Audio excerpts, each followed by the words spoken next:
Dear students, welcome to my platform. Tomorrow is your D day. कल आप लोगों को आपका प्रीलिम्स का पेपर देना है और बहुत कम घंटे बचे हैं। इसीलिए मैं सिर्फ पॉइंट पे आके आप लोगों से सीसैट का पेपर कैसे अटेम्प्ट करना है, उसकी स्ट्रेटेजी क्या रहनी चाहिए, उसके सिलसिले में ये वीडियो बना रहा हूँ। जीएस पेपर 1 को कैसे अटेम्प्ट करना है उसकी स्ट्रेटेजी मैंने ऑलरेडी बनाकर शेयर की है, वो आप देख सकते हैं। सीसैट पेपर 2 को कैसे अटेम्प्ट करना है, ये स्ट्रेटेजी पर्टिकुलरली ह्यूमैनिटीज़ के स्टूडेंट्स के लिए है।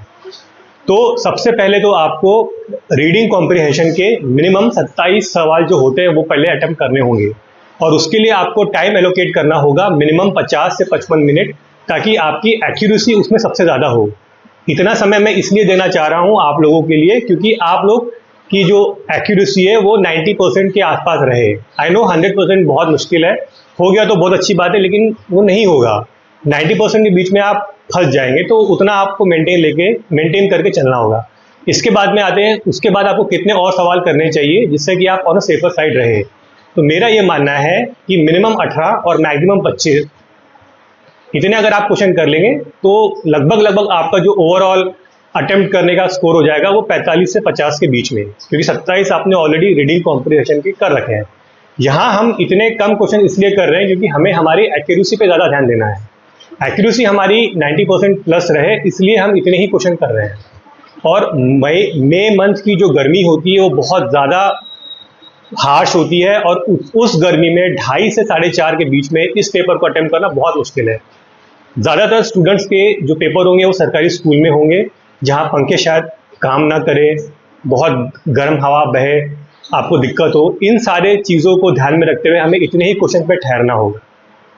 और पेपर चाहे मर्जी यूपीएससी कितना भी डिफिकल्ट निकाल दे, आपको पैनिक नहीं करना है, क्योंकि यूपीएससी ने तो ये डिसाइड कर ही लिया है कि वो जानबूझकर इस पेपर को बहुत ज़्यादा टफ बना रहे हैं। और इसी का एक रिफ्लेक्शन है कि जो मैक्सिमम स्टूडेंट क्लियर कर रहे हैं एग्जाम, 65% वो इंजीनियरिंग बैकग्राउंड से है। तो ह्यूमैनिटीज़ के स्टूडेंट के लिए जो साल भर मेहनत कर रहे हैं, उनके लिए एक पेपर डिसाइडिंग फैक्टर नहीं होना चाहिए कि उनकी एक गलती की वजह से उनको दोबारा से अगले साल प्रीलिम्स में आना पड़े। तो इन सारी चीज़ों को ध्यान में रखते हुए मैं ये चाहता हूँ कि आप लोग सेफर साइड खेलें, ताकि आपने जो 1 साल से मेहनत की है वो ज़ाया ना जाए। तो यही सारी चीज़ें मुझे आप लोगों के साथ में डिस्कस करनी थी। एंड आई होप कि आप पॉजिटिव माइंडसेट के साथ में कल जाएंगे, नेगेटिविटी को दूर रखेंगे और अच्छे मन से कल पेपर सॉल्व करेंगे। और फिर शाम को हम लोग मिलेंगे और डिस्कस करेंगे कि पेपर कैसा आया, क्या नहीं आया, क्या होना चाहिए था। Okay, then all the best and thank you so much.